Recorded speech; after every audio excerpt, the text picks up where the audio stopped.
この動画は過去動画の再放送です。途中紹介されている別動画は現在アップされていないものもあり、リンク切れしている場合がありますが、ゆっくり再アップしていきますのでお待ちくださいね。それではご覧ください。こんにちは、斉藤直樹です。今日も気まぐれ添削やっていきたいと思います。今日の作品はこちら。ちょっとね、怖い感じのする迫力のあるイラストですよね。すみかさんの作品でタイトルはエンダ。恐怖をモチーフにしたイラストで、怖さや不気味さを出したいって思ったイラストです。色塗りのところを教えてほしいです。特に洋服や髪の毛のところです。とのことです。いや、怖くて不気味な絵の内容に反してやりたいことがすごくはっきりしていて、とてもね、気持ちのいいイラストだなっていう風に思いました。色使いが結構独特なセンスを持ってるなっていう風に思っていて、特にね、この髪の毛のところの色使い、ここが特にそうなんですが、サイドの低い色同士をぶつけることで不思議な色の響き合いが起こっていて、鈍い色を使っているんだけど鮮やかに見えるような工夫がされていて、色のセンスが素晴らしい方なんだなっていう風にここからだけでも伝わってきました。すみかさん、素晴らしいです。で、今回はどこを添削していくかなんですが、今回のテーマはズバリ恐怖です。このイラスト確かにね、恐怖を描こうとしているんですが、恐怖がね、すごく画面全体に分散しているような気がするんですよね。顔からも恐怖を感じるし、口からも。ベロにね、もうすでに恐れっていう風に書いてありますし、あとはね、炎を使って恐怖の演出をしようとしているし、そもそも全体的に不穏な色使いがされていますし、画面全体から恐怖をテーマにしたっていうことは明らかなんですが、いまいちね、それが見ている人に直感的に伝わってこない。どこかね、一枚のガラスを隔てた世界での出来事のように感じてしまうような、そんなね、絵になっていると感じました。描きたいことははっきりしているのに、これだとね、ちょっともったいないと思います。なので今回は、より恐怖に迫ったかっこいい、あるいはちょっと不気味なイラストを描くにはどうすればいいのか、解説していきたいと思います。ぜひ最後までお付き合いください。それでは早速いってみましょう。まずですね、方向性として今回は2つ示していこうと思います。というのも、すみかさんのコメントで怖さや不気味さを出したいっていう風に言っていますよね。ですが、絵を見ると怖さと不気味さとは別に、あくまでかっこいい感じを優先するような、そんなバランス感を目指しているのかもと同時に思ったんです。なので一旦ですね、かっこよさをあまり崩さないバランスで恐怖感を表現していく添削をやってみますね。まずですね、恐怖が分散している大きな要因の一つに、画面の入り方があります。思い切ってこうしちゃいましょう。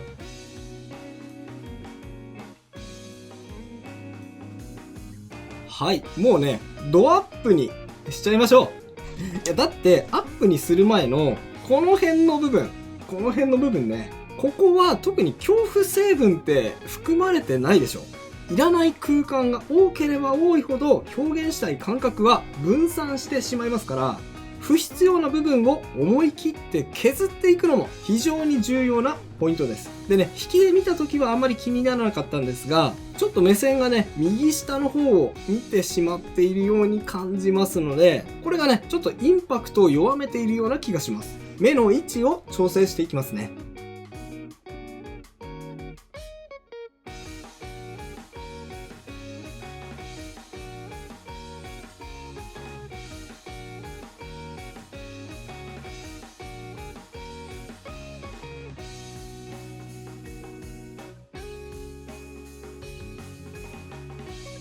はい、こんな感じです。目線を右下ではなくて真正面。見ている人をまっすぐ見据えることで、ガラス越しに見ている感じではなく、こっちを見ている感じを見ている人に感じさせて、より恐怖感がダイレクトに伝わるように変更してみました。そしたらね、さらにこうします。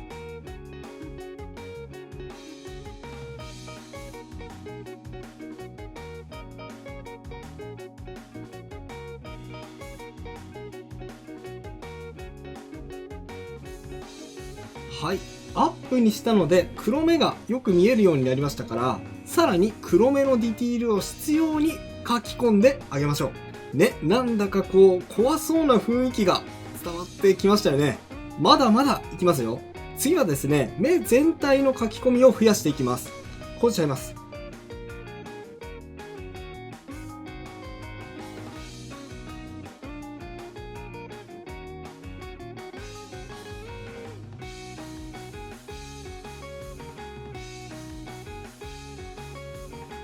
はい、黒目だけではなくてですね、まつげや下まつげ、目尻の部分まで線をガリガリガリっと増やしていって密度をアップしていきます。それとですね、恐怖を強調するにはシワや血管、ひび割れみたいなものを積極的に描いていくとより恐怖感を煽ることができますので、さらに目の周りに密度を増やしていきますね。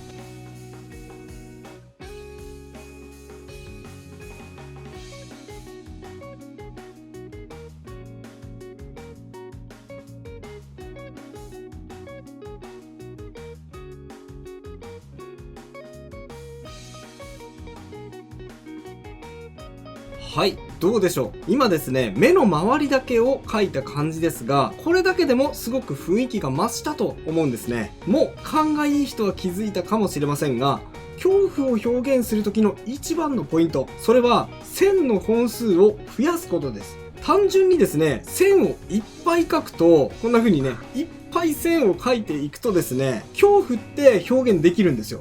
例えば分かりやすい例で言うと、梅津和夫さんなどに代表されるホラー漫画、ああいう漫画をよく見てほしいんですが、普通の漫画に比べて線がめちゃくちゃ本数多いです。輪郭、目、口、すべてにおいて線を何本も何本も重ねて、必要にシワや陰影を強調していきます。そうすることによって見ている人にもゾワゾワっとね、恐怖感を煽るような効果を持たせることができるんです。さあ、それを踏まえた上でさらに怖さをアップしていきましょう。こうです。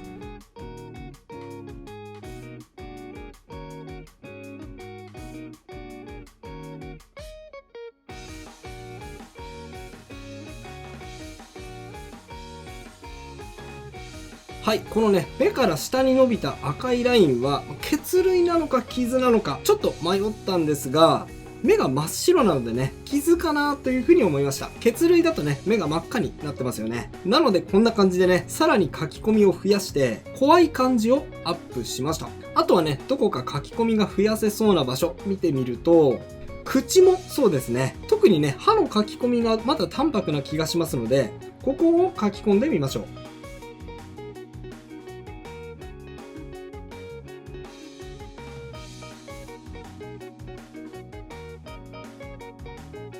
はい、歯を一本一本分かるように切れ込みを入れて、さっきよりも書き込みを増やしました。あとはね、ベロ、ここもポイントです。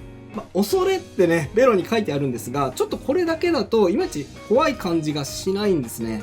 そもそも文字を書き込んでしまうと、このキャラが自分に対してすごく自覚的に怖さを演出しているような表現になってしまいますので、逆説的にね、怖さが減ってしまうみたいなことはあったりするんですが、それはさておいて、こうしてみるのもいいかもしれません。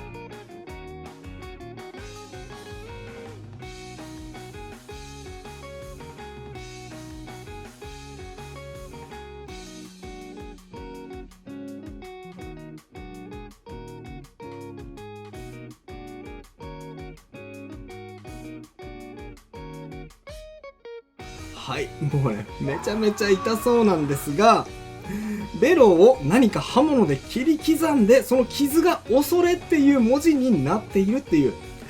ここまですると、もう、たとえ何が書いてあったとしても怖いですから、逆にね、ニコちゃんマークとかでも怖いですよね。で、さらに、首とか服も線がね、1本で書かれていますが、ここも線を増やしていきます。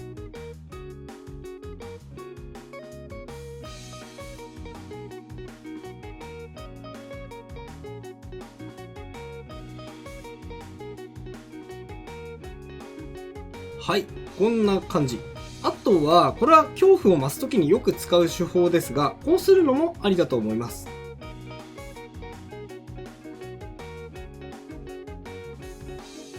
はい、目の周りを暗くします。あとは目の周りの暗さを強調するために、こうしてもいいですね。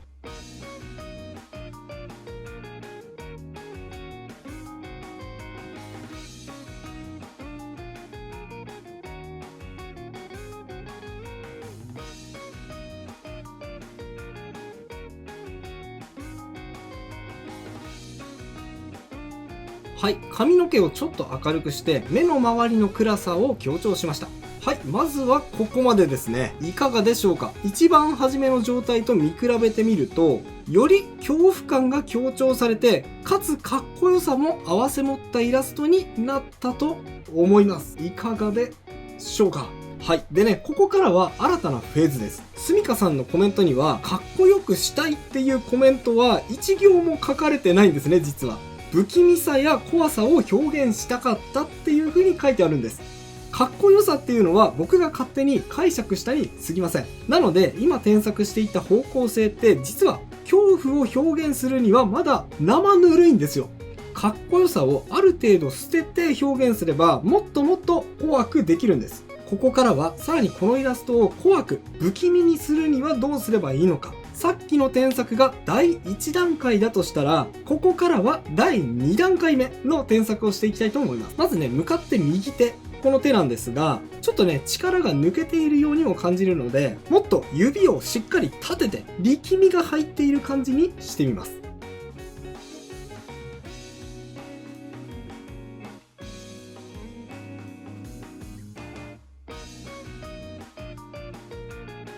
はい。でね、まだ途中なんですが、この過程で普通ならありえないことをしてみましょう。眼球に触らせる。いやもう普通、眼球に触る人っていないじゃないですか。異様ですよね。この異様な行動をあえてやらせます。続き書いていきますね。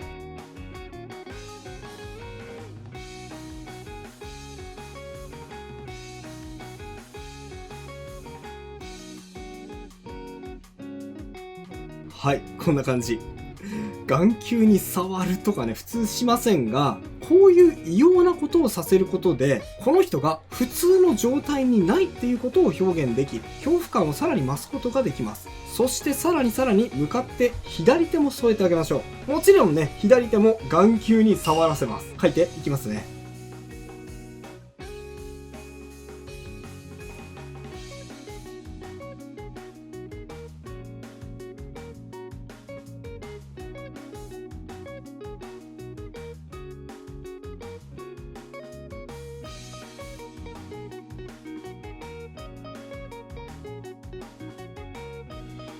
はい、こんな感じ。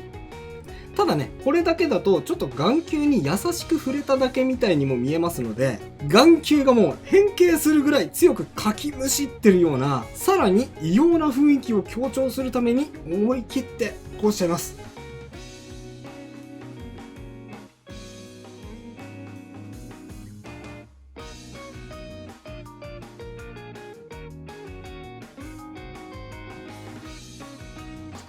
はい、もうね、結構強く指で引っ張ったり押したりしているので、目線が変わってしまっている。そんな力み加減にしてみました。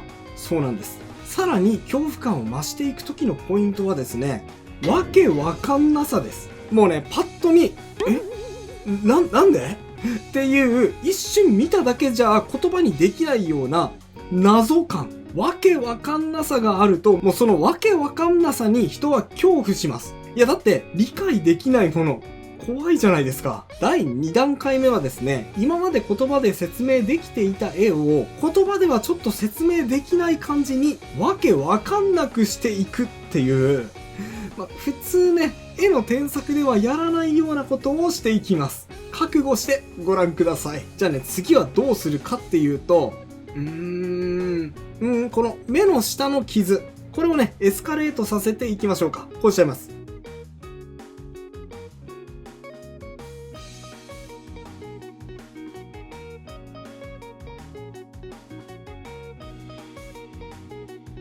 はい、目尻からの傷をさらに広げていって、首元にまで影響があるぐらいまで広げてしまいました。こうなると、もうどこまで傷が広がっているのか、そもそも、なぜこの傷ができたのか、謎ですよね。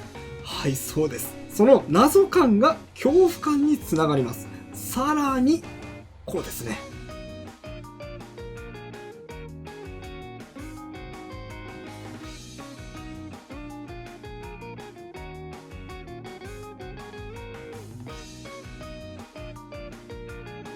はい、ひび割れもね、顔全体に広げてみました。もうだんだん人間なのかどうかさえ怪しくなってきた感じがします。多分ね、さっきまで人間だったのに何かの力が働いたのか、人間ではなくなってしまう。そんな瞬間なのかもしれません。怖すぎる。でね、そんな恐怖感をさらに強調するために背景もうまく利用しましょう。背景のこの模様、これですね、炎っぽいエフェクトに混じってガラスがパリンと割れるような、なんかそういうエフェクトが顔周りに混じっているので、このひび割れ感を利用して恐怖感を強調していきます。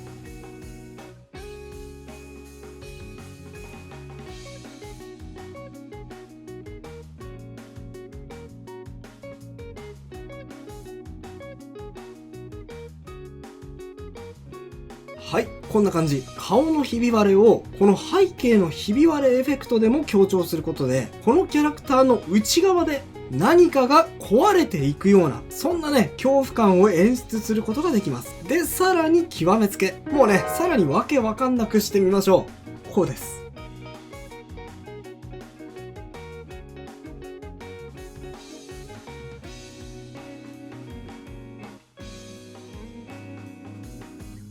はい。頭を変形させて、もう絶対こうはならんやろっていう形にしてみました。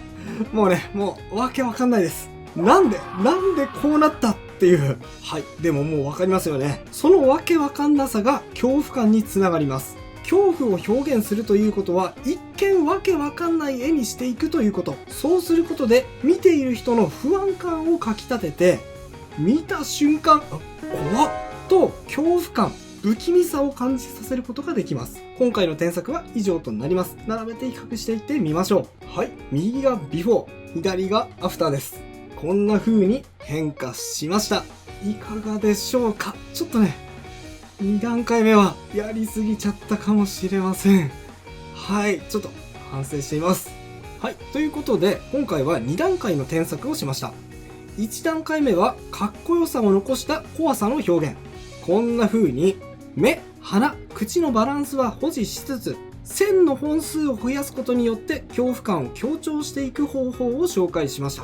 そして2段階目はもう一言で言うと、わけわかんなさ。